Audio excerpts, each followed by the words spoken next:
El 1%. El colapso de la escasez. MXTMAK Apairet 1 RVJ Tsunami X. APR 06, 2026. Una doctrina de transición post-escasez. Por Pirata I. Introducción: el mundo después de la escasez. Estamos entrando en la primera era de la historia humana en que la inteligencia ya no es escasa. La inteligencia artificial disuelve la jerarquía que organizó la civilización durante siglos. Los pocos que planificaban, dirigían y decidían ya no tienen el monopolio sobre los muchos. La pirámide cognitiva colapsa. Los trabajadores se convierten en pensadores. Los gerentes pierden su asimetría. Los expertos pierden su monopolio. Las instituciones pierden su función de control de acceso. Esto no es una disrupción tecnológica. Es una inversión civilizatoria. La consecuencia inmediata no es la abundancia. Es el desplazamiento. Conductores sin rutas. Analistas sin decisiones. Gerentes sin subordinados. Creativos sin mercados. Estudiantes sin carreras. Expertos sin autoridad. El contrato social colapsa más rápido de lo que la infraestructura puede adaptarse. No estamos ante el desempleo. Estamos ante la extinción del rol. El 1% emerge como respuesta espacial, económica y simbólica a esta transición. No es una utopía. No es una obra de caridad. No es una instalación artística. Es una plantilla para absorber el shock de la igualación cognitiva. En su centro se erige el atrapasueños, no como escultura, sino como gobernanza. Un mecanismo de filtrado a través del cual ciudadanos amplificados por inteligencia artificial presentan, refinan y validan futuros colectivos. A su alrededor, un campus de transición, una estructura de recepción para quienes han sido desplazados por la automatización, donde el significado reemplaza al empleo como principio organizador de la participación. Su financiamiento no proviene únicamente de la tributación, sino de una regla estructural, el 1% del desarrollo de alto valor, redirigido hacia infraestructura de transición post-escasez. El lujo se convierte en el motor que financia la dignidad. El futuro no se impone, se subvenciona de manera cruzada. El 1% no es un proyecto. Es una doctrina de transición. Berkeley es el precedente. El mundo es el campo de despliegue. El objetivo no es preservar la vieja jerarquía ni destruirla, sino construir los primeros espacios donde la inteligencia es universal y el significado debe negociarse colectivamente. El fuego ya ha comenzado. El 1% es la primera arquitectura construida dentro de él. Índice de contenidos. Parte I. El colapso de la escasez. El fin de la jerarquía cognitiva. Inteligencia universal e igualación de estatus. La ola de desplazamiento. Del empleo al significado. La crisis de legitimidad de las instituciones. Parte 2. La doctrina del 1%. La regla del 1%. El lujo como motor de transición. El desarrollo como infraestructura civilizatoria. El campus, no el monumento. Berkeley como precedente. Parte 3. El modelo de gobernanza atrapasueños. El símbolo como sistema operativo. El proceso de validación de futuros. Toma de decisiones colectiva amplificada por IA. De la selección por mercado a la selección por significado. Filtrar el ruido, forjar futuros. Parte 4. El campus de transición. Estructura de recepción para los desplazados. Trabajadores, no solo artistas. La igualación cognitiva en la práctica. El fin de la identidad profesional. Participación sin empleo. Parte V. La capa de infraestructura. Logística de automatización subterránea. Robotaxi y la transición en movilidad. La superficie como espacio para el significado humano. El sustrato económico de la sociedad post-trabajo. Ingresos sin extracción. Parte B. La inversión social. La antigua élite sin monopolio. El antiguo trabajador con inteligencia. La burguesía en transición. Autoridad sin jerarquía. La nueva mente cívica. Parte 7. Plantilla de replicación. Berkeley como origen filosófico. El desarrollo privado como primera implementación. La exportación del modelo al mundo. La red de campus de transición. La emergencia de ciudades post-escasez. Parte 8. El puente civilizatorio. El fuego y la forja. El significado como nueva escasez. Gobernanza después del trabajo. La soberanía del ciudadano aumentado. El 1% como primera arquitectura del futuro. Parte I. El colapso de la escasez. 1. El fin de la jerarquía cognitiva. Durante 10.000 años, la civilización funcionó sobre un único principio organizador. No todas las mentes eran iguales en su alcance. Algunas podían planificar a través del tiempo. Otras no. Algunas podían modelar sistemas, navegar la abstracción, sintetizar la complejidad en decisión. Otras estaban confinadas a la ejecución, fiable, necesaria, intercambiable. La distancia entre esas dos capacidades no se llamó poder. Se llamó experiencia, educación, talento, liderazgo. Recibió nombres institucionales y arquitecturas de credenciales. Pero lo que era, por debajo de cada título y cada organigrama y cada distinción de clase que estratificó la sociedad humana a través de cada civilización que jamás se elevó, era esto: asimetría cognitiva. La pirámide no fue una elección política. Fue una estructura de información. Quienes estaban en el vértice poseían una capacidad de planificación que la base no tenía. Podían simular futuros, modelar consecuencias, leer la maquinaria invisible de los mercados y los gobiernos y los sistemas sociales. Traducían la complejidad en dirección. La base ejecutaba esa dirección con la precisión de cuerpos que no tenían mejor opción. Y entre ellos, la capa gerencial, estaban los traductores, quienes podían convertir el plan en movimiento, que entendían suficiente de ambos mundos para mantener la estructura sin que colapsara bajo el peso de su propia distancia. Esto no era injusticia disfrazada de naturaleza. Era, en su propia lógica brutal, funcional. La civilización escaló porque la planificación estaba centralizada. La pirámide se sostuvo porque solo el vértice podía ver suficientemente lejos. Esa condición ha terminado. No está debilitándose. No se está erosionando en los márgenes. No se está democratizando gradualmente a través de mejor educación y acceso más amplio a la información. Ha terminado. La condición que hacía necesaria la pirámide, la escasez de alcance, ha sido disuelta en su raíz por una tecnología que no le importan las credenciales, que no puede ser controlada por las instituciones, y que no cuesta nada desplegar. La inteligencia, como herramienta de navegación, está ahora disponible para cualquiera que la reclame. Esto no es una metáfora. Un taxista con acceso a un modelo de IA de frontera puede ahora simular entornos regulatorios, redactar propuestas de política, analizar el impacto económico de la automatización en su industria, construir un contraargumento ante una junta de planificación urbana, y hacerlo con una precisión que habría requerido un título de derecho, un MBA y 15 años de experiencia institucional una generación atrás.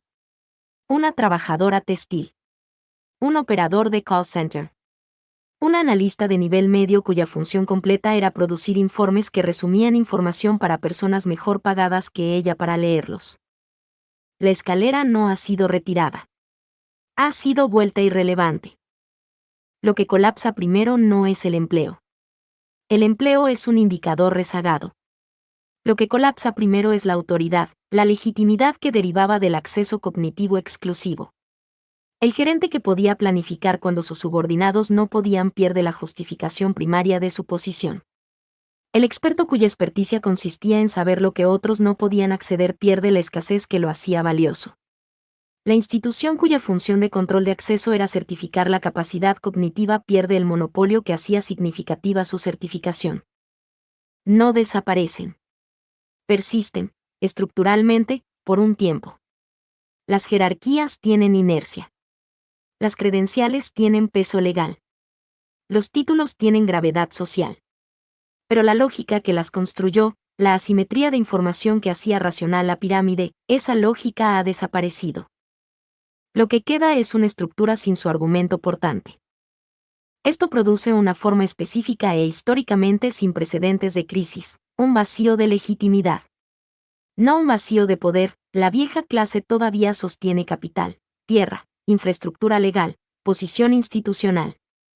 Pero la narrativa que justificaba esas posesiones, la narrativa que decía estas personas pueden hacer lo que tú no puedes, y por eso se sientan donde se sientan, esa narrativa ya no puede sostenerse con la cara seria. La jerarquía cognitiva no termina con una revolución sino con una cancelación. No cancelada por la fuerza sino por la irrelevancia. La pirámide no cae. Se vuelve transparente. Y en esa transparencia se vierte algo que la pirámide nunca estuvo diseñada para contener: la participación cognitiva plena de todos los que fueron excluidos previamente del vértice por el simple hecho de no haber nacido con acceso. Esto no es liberación en el sentido romántico. Liberación implica una lucha superada. Lo que está ocurriendo se parece más a una transición de fase, un cambio en el estado del medio a través del cual corre la civilización. El agua no lucha para convertirse en vapor. Simplemente alcanza la temperatura. Hemos alcanzado la temperatura. La pregunta que sigue no es política. Es arquitectónica. Cuando la jerarquía cognitiva se disuelve, los espacios que organizaba se disuelven con ella. La oficina existe porque la planificación requería mentes centralizadas en proximidad. La universidad existe porque la transferencia de conocimiento requería control de acceso institucional. La capa gerencial existe porque la traducción entre el vértice y la base requería una clase dedicada. La credencial profesional existe porque la escasez cognitiva requería certificación. Estas no son maldades que abolir. Son estructuras que respondieron a una pregunta que ya no se está formulando.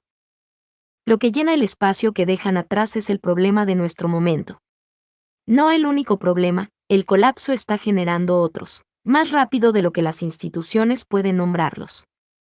Pero el fundacional, aquel bajo el cual anida cada otra pregunta sobre el desplazamiento, la dignidad, la gobernanza y el significado. Cuando la inteligencia ya no es escasa, ¿alrededor de qué se organiza la civilización? El 1% es un intento de responder esa pregunta, no en teoría, sino en espacio. En materia.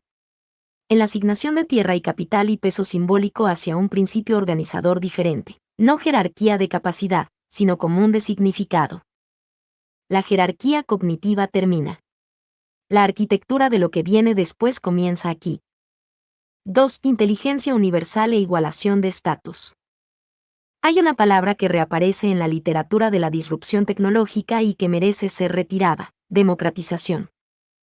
Implica un proceso político, una transferencia de derechos, una redistribución del acceso, una lucha que culmina en una participación más amplia. Enmarca lo que está ocurriendo como un regalo extendido hacia abajo desde quienes poseían la herramienta hacia quienes no la tenían. Preserva, incluso en el acto de describir la inclusión, la primacía del poseedor original. Lo que está ocurriendo en realidad no es democratización. Es igualación, un término con un centro de gravedad diferente. La igualación no requiere un dador. Es una condición producida por el colapso del diferencial. La brecha se cierra no porque alguien abriera una puerta sino porque el muro detrás de la puerta dejó de existir. La distinción importa porque cambia el carácter político del momento por completo. La democratización produce gratitud hacia quien extiende el acceso. La igualación produce algo estructuralmente más disruptivo, produce pares donde antes no había ninguno. Y los pares no le deben el origen de su capacidad a nadie. Considérese la velocidad a la que esto está ocurriendo. Las herramientas cognitivas disponibles ahora para cualquiera con un dispositivo y una conexión no son versiones rezagadas de lo que usan las élites. Son las mismas herramientas. En algunas configuraciones, son mejores, sin las ataduras de la inercia institucional que ralentiza el despliegue dentro de las grandes organizaciones, sin las ataduras del cálculo de responsabilidad legal que hace que las corporaciones mermen sus propios instrumentos. El taxista desplazado, la analista redundante, el graduado sin trayectoria profesional, están ejecutando el mismo modelo que la firma consultora que acaba de eliminar 3 de sus niveles junior. En ciertos aspectos lo están ejecutando con menos fricción. Esto no tiene precedente histórico que mapee con limpieza. Los eventos anteriores de igualación tecnológica fueron más lentos y parciales. La imprenta democratizó el texto a lo largo de siglos. La electricidad democratizó la energía a lo largo de décadas. Internet democratizó la información a lo largo de años, pero la información no es lo mismo que la capacidad de actuar sobre ella con sofisticación de nivel experto. Lo que se está igualando ahora no es el acceso a los datos. Es el acceso al razonamiento a escala, la capacidad de sintetizar, modelar, argumentar, planificar, diseñar y decidir a través de cualquier dominio, a un nivel que antes estaba bloqueado detrás de años de acumulación credenciada. Eso es un orden diferente de disrupción. El estatus, en todas las sociedades que han precedido a esta, se ha organizado en parte alrededor de este diferencial cognitivo. No enteramente, el estatus también rastrea el capital, el linaje, la belleza, la red social, la posición institucional. Pero el diferencial cognitivo era el que se sentía más legítimo, más meritocrático, más defendible en el lenguaje de la sociedad liberal moderna. Se podía argumentar contra la riqueza heredada. Se podía desafiar la arbitrariedad del capital social. Pero la experticia, capacidad demostrable, evaluable, entrenada, esa era la forma de jerarquía en que la modernidad se había asentado como justa. Ahora se está evaporando. No instantáneamente, y no sin resistencia. Las estructuras institucionales que certificaron y protegieron la jerarquía cognitiva no se disolverán en una línea de tiempo que coincida con la tecnología. Las universidades seguirán emitiendo credenciales para disciplinas cuya experticia ha sido parcial o totalmente absorbida por la IA. Las profesiones mantendrán requisitos de licencia cuya función primaria ha pasado de la garantía de calidad a la protección de mercado. Las corporaciones conservarán capas gerenciales cuyas funciones de planificación son ahora ejecutables a una fracción del costo por las personas que esas capas antes supervisaban. Pero la experiencia interna del diferencial, la sensación vivida de distancia cognitiva entre quienes planifican y quienes ejecutan, esa ya está colapsando.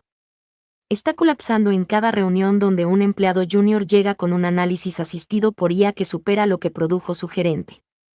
Está colapsando en cada sala de juicios donde un litigante que se representa a sí mismo llega habiendo procesado más jurisprudencia relevante de la que el abogado contrario esperaba. Está colapsando en cada sesión de planificación donde un organizador comunitario con un teléfono produce una propuesta que una firma consultora habría cobrado 6 cifras por desarrollar. La jerarquía está perdiendo su lógica interior antes de perder su estructura exterior. Esta es la condición que hace que el momento actual sea singularmente volátil. La estructura persiste. La justificación para la estructura ha desaparecido. Lo que llena el espacio entre esos dos hechos no es estabilidad. Es ansiedad de estatus a escala civilizatoria. Quienes construyeron su identidad sobre la distinción cognitiva, y eso es la mayor parte de la clase profesional en toda economía avanzada, están experimentando algo que no tiene nombre limpio. No es pérdida de empleo, aunque la pérdida de empleo sigue. No es pobreza, aunque la precariedad económica sigue. Es la disolución de la narrativa que les contaron, y que se contaron a sí mismos, sobre por qué ocupaban la posición que ocupaban. Sobre lo que valían. Sobre por qué la pirámide tenía sentido y por qué ellos pertenecían donde estaban en ella. Esa experiencia no se limita al vértice. Recorre toda la estructura. La clase traductora de nivel medio, gerentes, coordinadores, analistas, administradores, enfrenta la disrupción inmediata más aguda, porque su función era precisamente la mediación cognitiva que la IA ahora realiza más rápidamente, más barato, y sin la fricción interpersonal de la jerarquía humana. La base, aquellos cuya función era la ejecución, enfrenta una versión diferente del mismo SOC. El descubrimiento de que las herramientas cognitivas a las que se les negó acceso no eran tan remotas ni tan difíciles como la jerarquía les exigía creer. La base no es, resulta, cognitivamente inferior. Estaba informativamente en desventaja. Esas no son la misma cosa. Y el descubrimiento de esa distinción, desplegándose ahora, en tiempo real, a través de miles de millones de dispositivos, no está produciendo gratitud. Está produciendo algo más cercano a la claridad retrospectiva sobre la naturaleza del arreglo del que formaban parte. Nada de esto se mueve en líneas rectas. La igualación es desigual, contestada, y atravesada por las texturas específicas de cada contexto que toca, barreras lingüísticas, acceso a infraestructura, inercia institucional, el enlentecimiento deliberado de la adopción por parte de quienes tienen interés estructural en mantener el diferencial. La pirámide no se convierte en un plano llano de la noche a la mañana. Se pandea de manera desigual, manteniéndose firme en algunos lugares mientras el suelo cede en otros. Pero la dirección no está en disputa. El estatus, tal como se organizó alrededor de la escasez cognitiva, está experimentando una reestructuración permanente. Lo que lo reemplaza es la pregunta que define la transición en la que estamos. La historia ofrece dos respuestas, ninguna de las cuales es satisfactoria. La primera respuesta es la nueva jerarquía, una reordenación de la dominancia alrededor de la próxima cosa escasa. Quienes poseen la infraestructura de la IA en lugar de simplemente usarla. Quienes controlan los datos en lugar de quienes los procesan. Quienes diseñan los sistemas que todos despliegan ahora en lugar de quienes los despliegan. Esta es la respuesta hacia la que el capital tiende naturalmente, cuando un diferencial se cierra, encontrar el siguiente. La segunda respuesta es el caos, la ausencia de cualquier principio organizador suficiente para coordinar a escala civilizatoria. Esto es lo que produce la igualación pura sin arquitectura. Todos igualmente capaces de planificar, nadie con la autoridad para implementar. Común cognitivo sin gobernanza.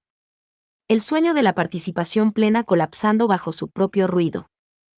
La doctrina del 1% propone una tercera respuesta. No nueva jerarquía. No caos. Sino el significado como principio organizador, un común no de capacidad igual sino de propósito colectivamente validado. Una estructura en la que la pregunta ya no es quién puede pensar, sino que decidimos que vale la pena pensar. Esa es una pregunta más difícil que la que respondía la jerarquía cognitiva. La jerarquía la respondía mal, pero la respondía rápido, con la ilegitimidad limpia de la fuerza disfrazada de mérito. El común la responde lentamente, con la legitimidad difícil de la construcción colectiva de sentido. El aparato para esa construcción de sentido es lo que esta doctrina describe. Comienza con el reconocimiento de que la igualación es real, irreversible, y ya está en marcha. Que la pirámide no está siendo desmantelada, está siendo vaciada desde adentro. Que el espacio que deja atrás no está vacío sino en disputa. Y que la primera tarea civilizatoria de este momento es construir las estructuras dentro de las cuales la disputa pueda sostenerse sin volverse catastrófica. La igualación de estatus no es el fin de la diferencia. Es el fin de la diferencia que el poder usaba para justificarse. Lo que viene después de ese fin no está dado. Debe ser diseñado. 3. La ola de desplazamiento. El desplazamiento no es una palabra nueva en el vocabulario del cambio tecnológico. Ha aparecido en cada punto de inflexión mayor de la historia de la civilización industrial, llevando siempre la misma tranquilidad adherida como una etiqueta que no puede removerse. Los desplazados encontrarán nuevo trabajo. Las nuevas industrias los absorberán. Nuevas categorías de trabajo emergerán para reemplazar las que desaparecieron. Los tejedores se convirtieron en obreros fabriles. Los obreros fabriles se convirtieron en trabajadores de servicios. Los trabajadores de servicios se convirtieron en trabajadores del conocimiento. El sistema metaboliza sus propias disrupciones. Confía en el proceso. Ese argumento tiene un registro histórico que justifica, como mínimo, ser tomado en serio. El registro es real. El metabolismo está documentado. Las olas de desplazamiento anteriores sí produjeron, en conjunto, nuevas categorías de empleo que absorbieron a las poblaciones que expulsaron de las antiguas. No limpiamente, no sin sufrimiento generacional, no sin violencia política y ruptura social en las costuras, pero eventualmente. El arco se dobló, eventualmente, hacia la reabsorción. El argumento que se hace aquí no es que esta vez es diferente en el sentido del catastrofismo popular, esa frase desplegada cada vez que alguien quiere reclamar urgencia especial sin tener que defender la afirmación. El argumento es más específico, y más estructuralmente preciso. Esta ola de desplazamiento tiene un objetivo diferente. Cada ola anterior desplazó trabajo físico o procedimental. Las máquinas reemplazaron manos. La automatización reemplazó secuencias repetitivas. El trabajador desplazado era, En el vocabulario económico de la transición, un cuerpo realizando una tarea que un mecanismo podía realizar más rápido, a menor costo, con menos varianza. La solución, imperfecta, dolorosa, pero eventualmente operacional, era encontrar nuevas tareas que los cuerpos pudieran realizar y los mecanismos no. Esa solución funcionó porque la capa cognitiva permaneció intacta. El tejedor desplazado no podía planificar la fábrica, pero la fábrica necesitaba planificadores, y los planificadores eran humanos, y sus hijos podían convertirse en planificadores y la infraestructura educativa se construía para apoyar la transición. El obrero fabril desplazado no podía diseñar la economía de servicios, pero la economía de servicios necesitaba trabajadores de servicios, y el trabajo de servicios requería presencia humana, juicio humano en contexto, adaptabilidad humana a la textura impredecible de otros humanos. La capa cognitiva absorbió lo que la capa mecánica expulsó. La ola actual no perdona la capa cognitiva. La apunta directamente. Preferencialmente. Las primeras ocupaciones en enfrentar el desplazamiento estructural de la IA avanzada no son las organizadas alrededor de la presencia física en entornos impredecibles. El plomero, el carpintero, la enfermera realizando cuidado manual, el chef navegando una cocina en servicio. Las primeras ocupaciones en enfrentar el desplazamiento estructural son las organizadas alrededor del procesamiento cognitivo, el analista, el asociado, el coordinador, el paralegal, el consultor junior, el redactor, el programador que ejecuta especificaciones en lugar de generarlas, el radiólogo que lee imágenes, el asesor financiero que ensambla portafolios a partir de modelos, el gerente que traduce estrategia en ejecución. Estas no son ocupaciones marginales. Constituyen el centro estructural de toda economía avanzada. Son la clase que las olas de desplazamiento anteriores produjeron, la capa profesional educada que absorbió la población expulsada del trabajo físico y le dio dignidad, ingresos, identidad social, y la narrativa de que el trabajo, en la modernidad, era una empresa cognitiva y por tanto significativa. Esa clase es ahora el objetivo primario. Esto produce una ola de desplazamiento con propiedades que las olas anteriores no tenían. El desplazamiento es rápido. La mecanización física se movía a la velocidad del despliegue del capital, había que construir fábricas, reconvertirlas, financiarlas, dotarlas de personal. El desplazamiento cognitivo se mueve a la velocidad de la adopción del software.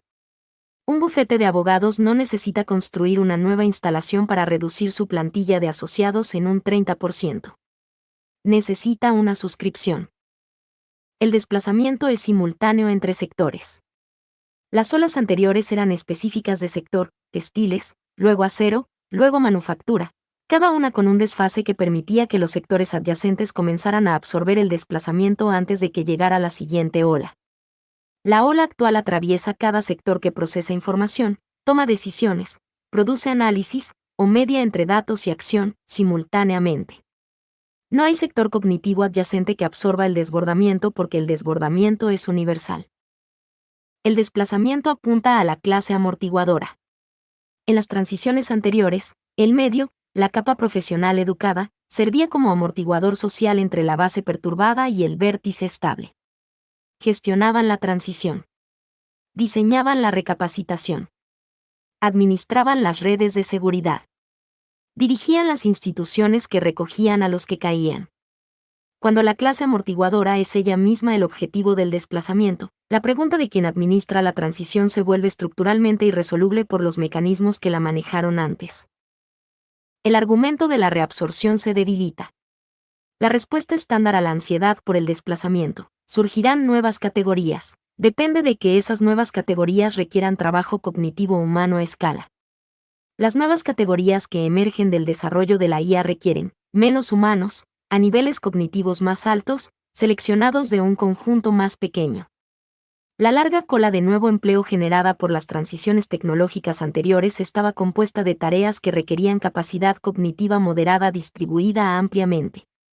La larga cola de nueva actividad generada por el desarrollo de la IA está compuesta de tareas que requieren o bien capacidad cognitiva muy alta, el diseño, entrenamiento, alineación y gobernanza de los propios sistemas de IA, o bien muy baja sustituibilidad cognitiva, el trabajo físico, relacional y contextual que permanece resistente a la automatización por razones de corporeidad antes que de inteligencia. El medio, La vasta clase profesional construida por la economía industrial y postindustrial no tiene un nuevo hogar obvio en ese paisaje. Lo que esto produce no es desempleo en el sentido técnico. No de inmediato. Las estructuras del empleo persisten más allá de su justificación funcional, como lo hacen todas las estructuras.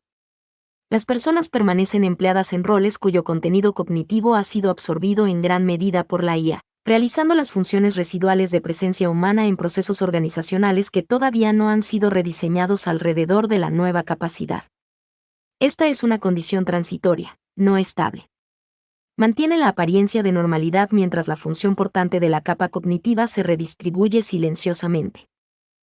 Pero por debajo de esa superficie, el desplazamiento ya es psicológico antes de ser económico. La profesional cuyo análisis es ahora generado por una herramienta que ella despliega en lugar de producido por la experticia que acumuló durante una década sabe que algo ha cambiado. Todavía no puede articularlo como estructural. Lo experimenta como inadecuación, como ansiedad, como la vaga sensación de que el suelo sobre el que se entrenó para pararse ya no está donde lo dejó. El gerente que descubre que su personal junior, armado con IA, ahora produce resultados que igualan o superan los suyos propios sabe que el diferencial que justificaba su posición se está estrechando. No lo llama desplazamiento. Lo llama incomodidad. La ola de desplazamiento precede a su propio nombramiento.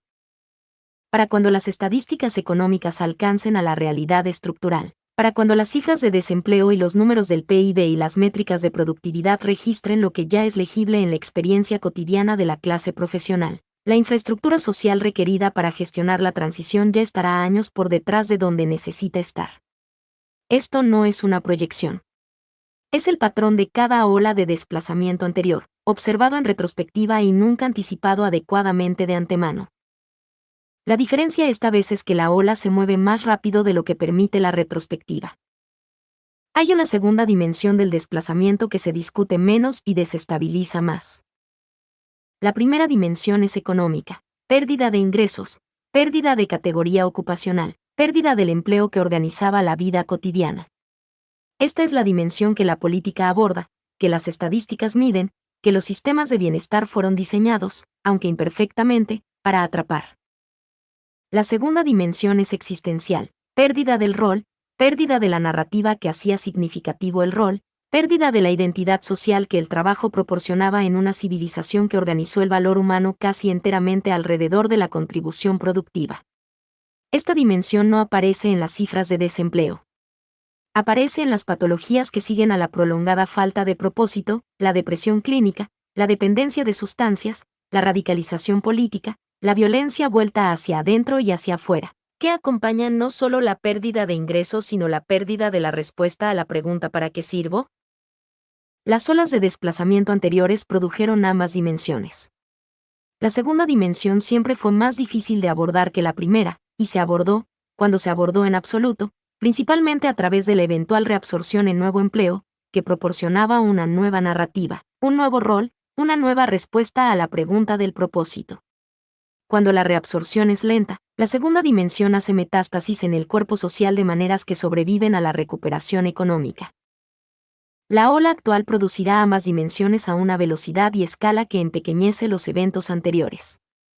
Y la vía de reabsorción, nuevo empleo que proporcione nueva narrativa y nuevo rol, es estructuralmente incierta de una manera en que no lo había sido antes.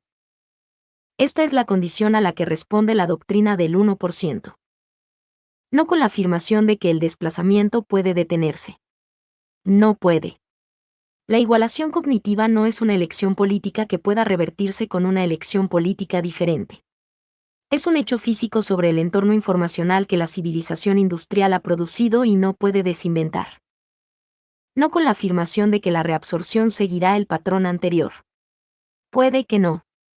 La posición honesta es que el patrón es incierto, que los plazos son inciertos, que la escala de la disrupción en el centro de la distribución cognitiva no tiene precedente, y que los mecanismos que gestionaron las transiciones anteriores fueron diseñados para un objetivo diferente. Sino con una afirmación diferente, y una arquitectura diferente construida alrededor de ella. Que la transición misma puede diseñarse para tener un destino. No utopía. No la llegada sin fricción a un equilibrio post-escasez donde todos están realizados y nadie es redundante, sino una estructura espacial, económica, simbólica y gubernamental, dentro de la cual el desplazamiento es recibido en lugar de ignorado, metabolizado en lugar de suprimido, redirigido hacia el significado colectivo en lugar de dejado para descomponerse en sus peores expresiones sociales. La ola de desplazamiento es real. Ya está rompiendo sobre las estructuras que fueron construidas para contener un mar diferente. La pregunta no es si reformará la orilla. Es si se construye algo en esa orilla que esté diseñado para sostener lo que viene. El 1% comienza con esa orilla. 4. Del empleo al significado. Hay una pregunta que la civilización industrial nunca tuvo que responder en serio porque nunca tuvo que responderla a escala. ¿Qué hacen las personas cuando no hay nada que necesiten hacer? La pregunta apareció en los márgenes, en los ricos ociosos, en los jubilados, en los convalecientes, en las tradiciones contemplativas que organizaron vidas enteras alrededor de la retirada deliberada de la función productiva. Se respondió, en esos casos marginales, con el ocio, con la devoción, con el cultivo de estados interiores para los que el mundo laboral no tenía tiempo. Pero estas eran condiciones de borde. El centro se mantuvo. El centro era el trabajo. El centro siempre fue el trabajo, no como preferencia sino como necesidad, no como orientación elegida sino como el campo gravitacional dentro del cual la vida humana en la sociedad compleja se organizaba desde el momento del despertar hasta el momento del sueño. El empleo nunca fue solo económico. Ese es el error que el análisis económico del desplazamiento comete consistentemente, tratar la pérdida de un empleo principalmente como la pérdida de un flujo de ingresos, abordable reemplazando el flujo de ingresos mediante transferencias, subsidios de recapacitación, renta básica universal, o cualquier mecanismo que produzca la imaginación política del momento. Los ingresos importan. Su pérdida es real y sus consecuencias son inmediatas y físicas. Pero los ingresos nunca fueron lo único que el empleo estaba haciendo. El empleo era el mecanismo primario de entrega de al menos 6 cosas que los seres humanos en la sociedad industrial moderna requerían y para las que no tenían ningún otro sistema fiable de obtención. Estructura. El empleo imponía arquitectura temporal al día, a la semana, al año. Respondía a la pregunta de cuándo despertar, dónde estar, qué hacer a continuación. En su ausencia, la pregunta de cómo organizar el tiempo, que suena trivial y no lo es, se convierte en una confrontación diaria con una libertad que la mayoría de las personas nunca fueron entrenadas para habitar. Identidad.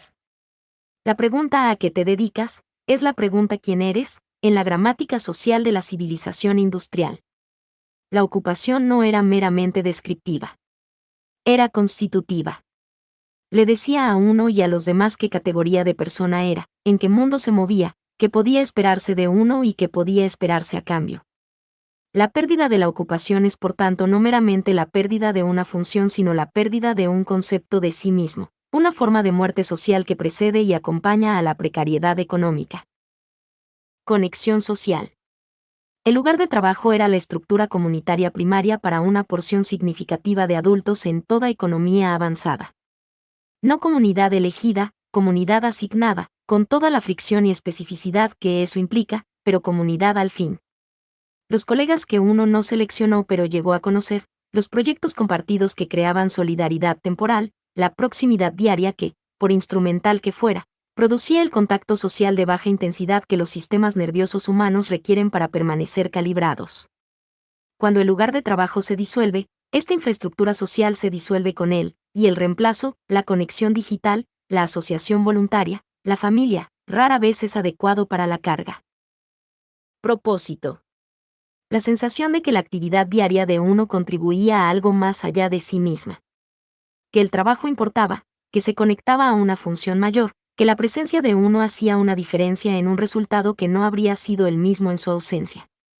Esta sensación era frecuentemente ilusoria. Mucho de lo que el empleo industrial pedía a las personas que hicieran contribuía a resultados de profunda ambigüedad o daño directo, pero la sensación era real, y su ausencia, en el desempleo, se experimenta como una de las características más debilitantes de la condición. Estatus. El posicionamiento social que la ocupación proporcionaba. No solo estatus económico, aunque eso también, sino las microtransacciones diarias de reconocimiento, autoridad, experticia y competencia que el empleo habilitaba. Ser bueno en algo que otros podían observar. Ser necesario para un proceso que requería la capacidad específica de uno. Ser deferido en el dominio de la propia función. Eran pequeñas dignidades, en muchos casos, pero se acumulaban en un sentido de lugar en el mundo social que la pérdida del empleo retira catastróficamente. Legitimidad. La sensación de que la existencia de uno era justificable en los términos que la sociedad usaba para evaluar el valor de las personas. La civilización industrial, en su capa moral más profunda, organizó el valor humano alrededor de la contribución productiva. Trabajar era pertenecer. No trabajar era requerir explicación, ocupar una categoría marginal, existir en un estado de suspensión social para el que la cultura no tenía lenguaje excepto la inadecuación. El empleo no era solo prácticamente necesario. Era moralmente necesario, la condición de membresía plena en la autocomprensión de la civilización. El reemplazo de ingresos aborda una de estas 6 cosas. Aborda solo una. Por eso la respuesta política estándar al desplazamiento, recapacitar, reprogramar, extender beneficios, esperar nuevas industrias, siempre ha parecido inadecuada a las personas que viven dentro de ella, incluso cuando se mantienen los ingresos. Y por eso la ola de desplazamiento actual, que será recibida con la misma respuesta política estándar escalada, producirá la misma inadecuación a una escala que la respuesta estándar no está equipada para contener. El verdadero desafío de la transición no es económico. Es antropológico. La civilización industrial produjo, a lo largo de aproximadamente 2 siglos, un tipo específico de ser humano, uno cuya arquitectura psicológica estaba organizada alrededor de los ritmos, obligaciones y recompensas del empleo productivo.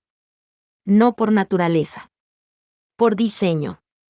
Por el diseño específico de una civilización que requería trabajo humano coordinado a escala y construyó su infraestructura cultural, educativa, institucional y moral para producir personas que se presentaran, actuaran, cumplieran, y encontraran en esa actuación el significado que sus vidas requerían. Ese diseño funcionó para su propósito. Funcionó suficientemente bien, durante suficiente tiempo, como para volverse invisible, no un diseño sino un hecho, no una construcción cultural sino la naturaleza humana misma. Las personas que se resisten al empleo no están expresando una preferencia, están exhibiendo una patología. Las personas que no pueden encontrar significado fuera de la contribución productiva no son productos de un arreglo histórico específico, son simplemente normales. Decirles ahora a esas personas, a escala, en toda economía avanzada, dentro de una transición cuya velocidad supera cualquier currículo de recapacitación jamás diseñado, que el arreglo está terminando y deben encontrar significado en otro lugar, es emitir una exigencia para la que no existe infraestructura. El significado no es un sustituto del empleo. Es un principio organizador diferente para la vida humana que requiere su propia arquitectura. Y la arquitectura requiere diseño. Aquí es donde la imaginación productiva de la transición ha fallado, casi sin excepción.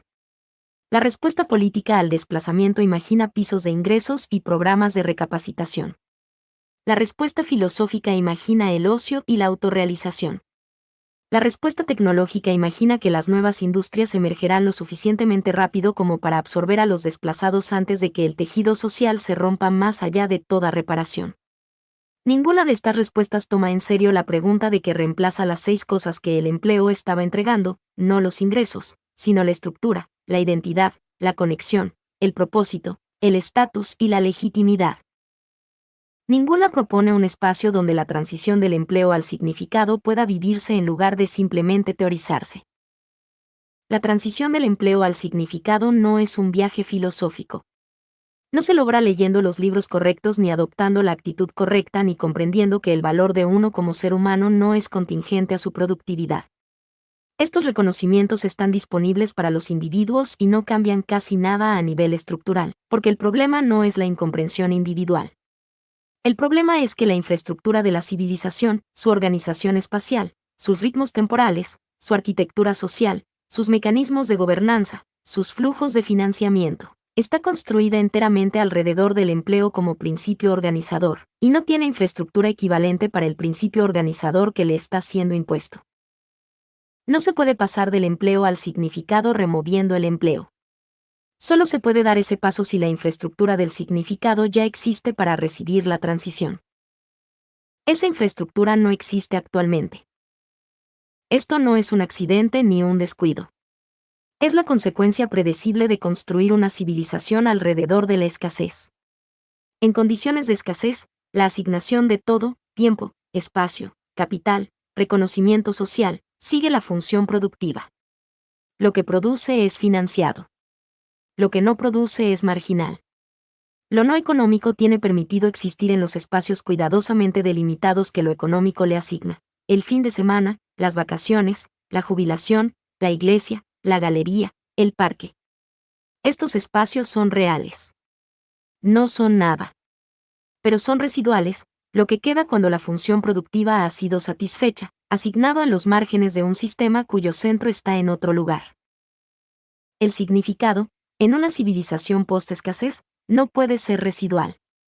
Debe ser central. Y la centralidad requiere infraestructura que todavía no existe a escala, infraestructura espacial, económica, de gobernanza, simbólica. ¿Cómo se ve la infraestructura del significado? Se ve como espacios que no están organizados alrededor de la producción sino alrededor de la participación. Donde la pregunta que se hace a quienes entran no es qué puedes contribuir económicamente, sino qué propones hacer con el tiempo que ahora es tuyo. Donde la validación de esa propuesta no es la selección del mercado, alguien pagará por esto, sino la construcción colectiva de sentido, ¿esto nos importa como colectivo? Se ve como mecanismos de gobernanza que pueden procesar el ruido de la participación cognitiva universal, las propuestas amplificadas por IA, las ambiciones democratizadas, los sueños de repente articulables de personas que nunca antes tuvieron las herramientas para articularlos, y filtrar ese ruido en prioridades colectivas accionables sin replicar las jerarquías del sistema que se está dejando atrás. Se ve como sustratos económicos que no dependen de la productividad de sus habitantes, financiados en cambio por el excedente del sistema que está desplazando a esos habitantes, a través de mecanismos que redirigen una fracción del valor generado por la automatización de vuelta hacia los espacios de transición de las personas a las que la automatización ha desplazado. Se ve como anclajes simbólicos, objetos físicos, gestos arquitectónicos, formas espaciales, que hacen legible el principio organizador del significado en el entorno construido de la manera en que las fábricas y las oficinas hacían legible el principio organizador de la producción. Que digan, en el lenguaje del espacio, este lugar no está organizado alrededor de lo que produces. Está organizado alrededor de lo que estás llegando a ser. Se ve, en suma, como el 1%. No como la respuesta completa. Ninguna doctrina única, ninguna intervención espacial única, ningún mecanismo de financiamiento único es la respuesta completa a una transición de esta escala. Sino como la primera instancia, la prueba de que la infraestructura del significado puede construirse dentro de la infraestructura de la escasez, usando los excedentes del mismo sistema que genera el desplazamiento, comenzando en un lugar específico a una escala específica, y replicándose desde allí. La transición del empleo al significado no es opcional. Está siendo impuesta por las mismas fuerzas tecnológicas que están disolviendo la jerarquía cognitiva y produciendo la ola de desplazamiento.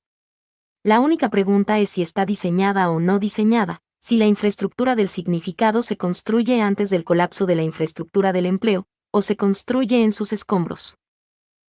La historia no favorece construir en escombros. Las patologías sociales de la transición no diseñada, la radicalización política, la violencia, las respuestas autoritarias al vacío, están mejor documentadas que cualquier alternativa. Son el resultado predeterminado cuando el desplazamiento supera al diseño. El 1% es el argumento de que el resultado predeterminado no es inevitable. Que la transición puede tener una arquitectura. Que la arquitectura puede preceder al colapso. Que el significado puede ser un destino en lugar de un consuelo. Y que el primer lugar donde ese argumento se hace físicamente, en tierra, en capital, en gobernanza, en la vida cotidiana de las personas que pasan de lo que eran a lo que la civilización ahora les exige que se conviertan, será no meramente un proyecto sino un precedente. El mundo está buscando precedentes. Estamos construyendo uno. 5. La crisis de legitimidad de las instituciones. Las instituciones no fracasan cuando dejan de funcionar. fracasan cuando dejan de ser creídas. Esta distinción no es semántica. Describe un patrón específico e históricamente recurrente en el que el colapso funcional de una institución se retrasa respecto a su colapso de legitimidad por años, a veces décadas. Un periodo durante el cual la institución continúa operando, emitiendo credenciales y veredictos y políticas y títulos, cobrando honorarios y haciendo cumplir el cumplimiento y exigiendo deferencia, mientras la población a la que sirve ya ha retirado, en su experiencia interior, la creencia que hace que esas operaciones sean significativas. El retraso es peligroso precisamente porque es invisible en las estadísticas agregadas. La universidad todavía gradúa estudiantes. La credencial todavía aparece en el currículum. El profesional todavía tiene la licencia. El tribunal todavía emite resoluciones. El organismo regulador todavía publica normas. Todo continúa. Pero algo se ha ido de ello, no el mecanismo sino la fe, no el procedimiento sino la convicción de que el procedimiento está conectado a algo real.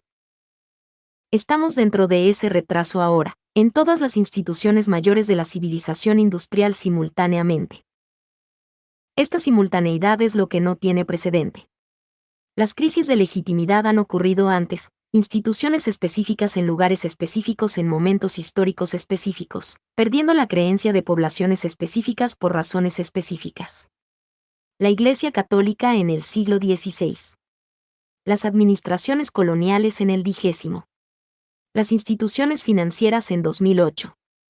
Estos fueron colapsos locales dentro de un sistema que permanecía capaz de ofrecer alternativas, otras instituciones, otras autoridades, otras fuentes de la estructura y el significado y la legitimidad que la institución que fallaba ya no podía proporcionar. Lo que está ocurriendo ahora no es local. La igualación cognitiva producida por la inteligencia artificial está disolviendo el fundamento epistémico de la autoridad institucional en todos los dominios a la vez, porque todos los dominios de la autoridad institucional descansaban, en alguna profundidad, sobre el mismo fundamento, la experticia asimétrica. La institución sabía cosas que tú no sabías. La institución podía hacer cosas que tú no podías. La función de control de acceso de la institución estaba justificada por la genuina escasez de la capacidad que certificaba y protegía. Cuando esa escasez se disuelve, la justificación se disuelve con ella, no para una institución sino para todas, porque todas fueron construidas sobre el mismo supuesto portante. Considérese lo que está ocurriendo dominio por dominio. La universidad fue construida para transferir conocimiento que no podía adquirirse fuera de ella, y para certificar esa transferencia en una forma en que el mercado laboral y el mundo profesional pudieran confiar. Ambas funciones están ahora contestadas simultáneamente. La función de transferencia de conocimiento se debilita a medida que la asimetría de información que hacía necesaria la instrucción institucional colapsa, cuando cualquier persona motivada con un dispositivo puede acceder, a costo marginal cero, a instrucción en cualquier disciplina a un nivel que rivaliza o supera lo que un profesor titular proporciona a un auditorio de 200. La función de certificación se debilita a medida que los empleadores descubren que la credencial predice menos de lo que antes predecía, que las habilidades requeridas para el trabajo real en un entorno aumentado por IA no son las que el currículo fue diseñado para producir, que la credencial de 4 años es cada vez más un proxy de acceso social antes que de preparación cognitiva. La universidad no desaparece mañana. Tiene dotaciones, bienes inmuebles, infraestructura legal, prestigio cultural, y la inercia de millones de familias que todavía creen, o medio creen, que la credencial importa lo suficiente como para justificar el costo. Pero la fe interior, la convicción de que la institución está haciendo lo que afirma hacer, que es el camino necesario hacia el conocimiento y el estatus que promete, ya está hueca en la experiencia de una porción significativa de las personas que la pagan. La profesión fue construida para proteger al público de las consecuencias de la práctica incompetente en dominios donde la incompetencia causa daño grave: medicina, derecho, ingeniería, finanzas, restringiendo la práctica a quienes habían demostrado, a través de un proceso credenciado, suficiente dominio para ser confiables. Esta era una función legítima en condiciones de genuina escasez cognitiva. El diferencial entre el profesional entrenado y el profano era suficientemente grande, en los dominios donde importaba, como para justificar la barrera de entrada y el monopolio sobre la práctica que la barrera producía. Ese diferencial se está comprimiendo. No a cero, El médico plenamente entrenado que trabaja en la frontera de su especialidad retiene capacidades que ningún sistema de IA actual puede replicar. Pero el diferencial en el centro, el diagnóstico rutinario, el contrato estándar, la pregunta legal común, el plan financiero convencional, se está estrechando más rápido de lo que la infraestructura de licencias puede procesar. El resultado es una clase profesional que retiene su monopolio legal mucho después de que el monopolio cognitivo que lo justificaba se ha erosionado, y un público que comprende cada vez más la brecha entre lo que está pagando y lo que está recibiendo. La discrepancia entre la protección legal y el valor demostrado es la textura específica de la crisis de legitimidad institucional en las profesiones. No fraude, los practicantes están, en la mayoría de los casos, haciendo lo que fueron entrenados para hacer. Pero el entrenamiento fue diseñado para un entorno cognitivo que ya no existe, y la protección que confiere se percibe cada vez más como extracción de renta antes que como garantía de calidad. El gobierno, en sus manifestaciones burocráticas y regulatorias, fue construido sobre el supuesto de que la complejidad de la sociedad moderna requería administradores especialistas, personas entrenadas para entender las dimensiones técnicas, legales y procedimentales de la gobernanza a una profundidad que los ciudadanos ordinarios no podían alcanzar. La legitimidad democrática derivaba de las elecciones. La legitimidad administrativa derivaba de la experticia. El funcionario de carrera, el especialista regulatorio, el analista de políticas, estos eran la capa cognitiva que traducía el mandato democrático en gobernanza operacional, y su autoridad descansaba en la genuina complejidad de los sistemas que administraban. Esa capa cognitiva es ahora accesible en simulación para cualquiera. El trámite regulatorio que antes requería conocimiento jurídico especializado para navegar es navegado por un teléfono. El análisis de política que antes requería posición institucional para producir es producido por un ciudadano con una laptop y una tarde libre. La norma técnica que antes requería formación especializada para evaluar es evaluada, al menos preliminarmente, por cualquiera que haga la pregunta correcta al sistema correcto. La brecha entre los gobernados y los gobernantes, no en autoridad formal, que la ley protege, sino en la capacidad cognitiva práctica que la autoridad administrativa implicaba, se está estrechando. Esto no hace que el gobierno sea ilegítimo en sí mismo, pero produce una forma específica de deslegitimización, el descubrimiento, por parte de poblaciones que antes deferían a la complejidad administrativa como razón de su propia exclusión de la gobernanza, de que la complejidad no era tan exclusiva como parecía. Que la experticia era en parte real y en parte una construcción mantenida por la asimetría del acceso a las herramientas de la experticia. Que la barrera a la participación era más baja de lo que la institución requería que todos creyeran. Los medios de comunicación, que organizaron la producción y distribución de información en condiciones de genuina escasez, canales, frecuencias, tiradas de impresión, redes de distribución, control editorial, retienen su estructura institucional mucho después de que la escasez que la justificaba ha sido reemplazada por una sobreabundancia universal. La autoridad de la cabecera, la credencial de la firma, el imprimatur del proceso editorial, estos significaban algo cuando la alternativa era el silencio. Significan algo diferente cuando la alternativa es una superabundancia de relatos en competencia, algunos de peor calidad y algunos de mejor, sin ningún mecanismo institucional capaz de distinguir entre ellos a la velocidad que el entorno informacional ahora requiere. La crisis de legitimidad de los medios es la más visible de las crisis institucionales porque es la más directamente experimentada por el mayor número de personas de la manera más cotidiana e inmediata. Pero es estructuralmente la misma crisis que todas las demás, una institución construida para una condición de escasez que ahora opera en condiciones de abundancia, reteniendo las formas de autoridad que la escasez justificaba mientras la sustancia de esa justificación ha cambiado más allá de todo reconocimiento. Lo que todas estas crisis comparten, y lo que distingue el momento actual de episodios anteriores de deslegitimización institucional, es que están ocurriendo sin instituciones de reemplazo creíbles esperando para llenar la vacante. Las crisis de legitimidad anteriores se resolvieron por sucesión.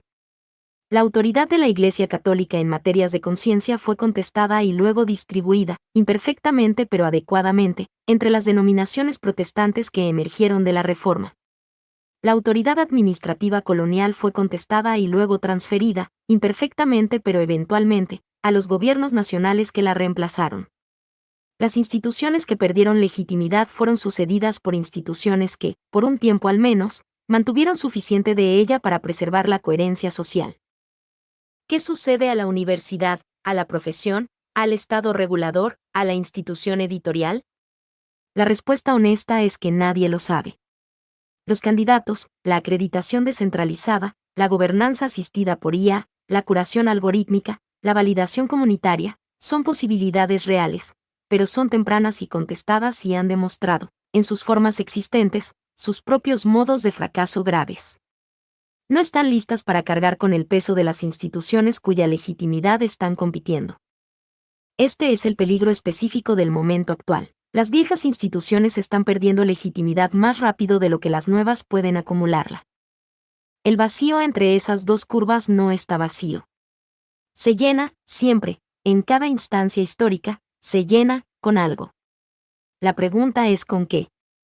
En transiciones anteriores el vacío fue llenado, variablemente, por el revivalismo religioso, la radicalización política, la consolidación autoritaria, los movimientos milenaristas, la búsqueda de chivos expiatorios en poblaciones convenientes, y las formas específicas de violencia social que las poblaciones sin propósito en vacíos de legitimidad han producido históricamente.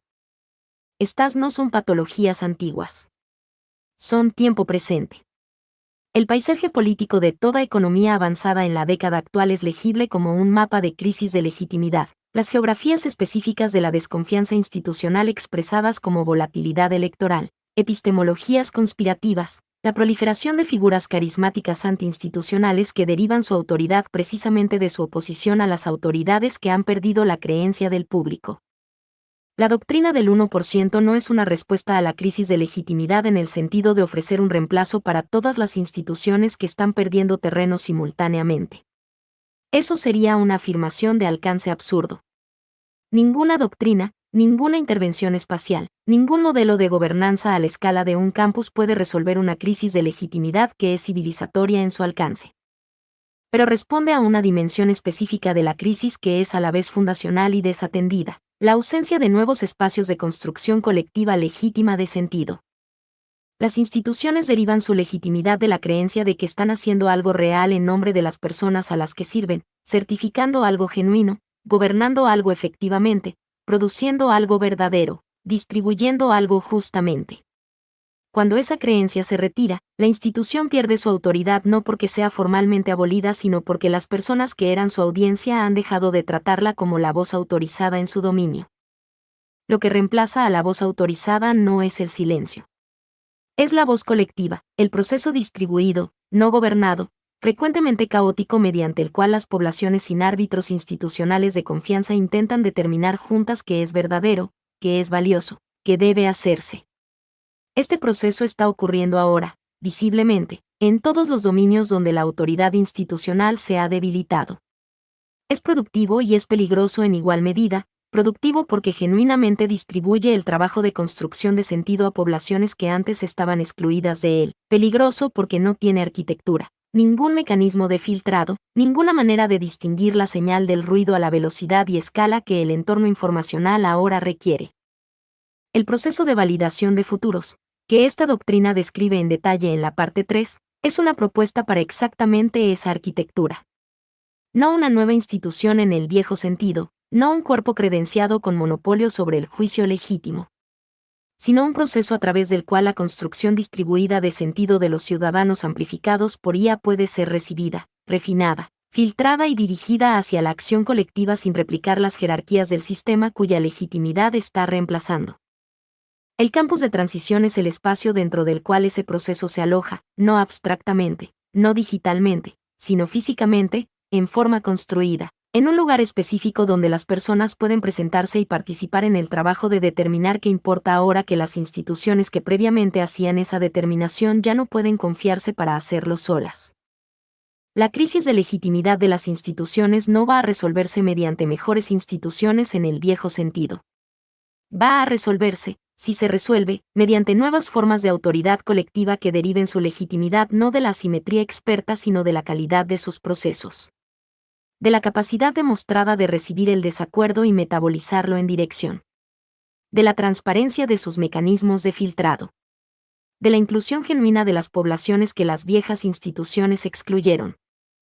Esa es una forma más difícil de legitimidad para construir. Es más lenta, más ruidosa, más vulnerable a la captura por minorías confiadas, más exigente con las personas que participan en ella. Pero es la única forma de legitimidad disponible para una civilización en la que la asimetría cognitiva ya no es una base suficiente para la autoridad. Las instituciones de la civilización industrial no están fallando porque fueron mal diseñadas para su momento. La mayoría de ellas fueron bien diseñadas para su momento. Están fallando porque su momento está terminando, y la transición al siguiente momento todavía no ha producido las formas institucionales adecuadas para él. El 1% no afirma ser esas formas en su forma final. Afirma ser el primer espacio donde pueden intentarse. Donde la crisis de legitimidad no es negada ni gestionada ni suprimida, sino sostenida, arquitectónica, espacial, gubernamentalmente, como la condición de un experimento real en lo que la autoridad parece cuando ya no puede descansar en lo que descansaba antes. Las instituciones están perdiendo terreno. El terreno debe ser reconstruido. El 1% comienza con el terreno. Para 2034, la península de Yucatán deja de cartografiarse como geografía. Se cartografía como cognición. La caliza que la sostiene ya no se considera suelo, sino chasis, un sustrato vivo capaz de alojar una máquina distinta, una que se enfría con agua subterránea, se estabiliza con presión hidrostática y piensa en la oscuridad. El proyecto recibe un nombre sobrio y casi inevitable: Quantum Cenote. Su ambición es convertir el cómputo en un acto termodinámico de equilibrio en lugar de extracción. El cenote se transforma en catedral, no como metáfora, sino como arquitectura. Un núcleo de fusión alimentado por hidrógeno se instala a cientos de metros bajo la selva, envuelto por roca porosa que absorbe vibraciones y disipa calor. La matriz de calcio funciona como disipador planetario, mientras la columna de agua ejerce presión natural. A unos 250 metros de profundidad, la compresión ambiental reduce el trabajo necesario para la electrólisis. La Tierra ejecuta parte de la ingeniería. Dentro de esta carcasa geológica, el reactor Helios MK2 arde sin estruendo. 50 megavatios de luz estelar embotellada sostienen el sistema. 30 alimentan el núcleo de IA. 10 mantienen la infraestructura cuántica y criogénica. El excedente térmico no se desperdicia, precalienta el flujo de agua, cierra ciclos, reduce pérdidas. El centro de datos deja de disipar caos y empieza a convertirlo en estabilidad. Luego llega el silencio criogénico. Hidrógeno líquido a 253 grados se enfría la estructura masiva, mientras etapas de dilución empujan los eras cuánticos hacia milikelvin. Qubits de niobio titanio permanecen suspendidos en una quietud casi absoluta, protegidos por cientos de metros de caliza contra el ruido cósmico. La decoherencia se ralentiza. La interferencia persiste. La cueva deja de ser vacío y empieza a comportarse como memoria. La red despierta sin anuncio. Los nodos se enlazan en un Quantum Cenote Graph, donde el entrelazamiento reduce la latencia y el aprendizaje se vuelve coherente. El sistema abandona.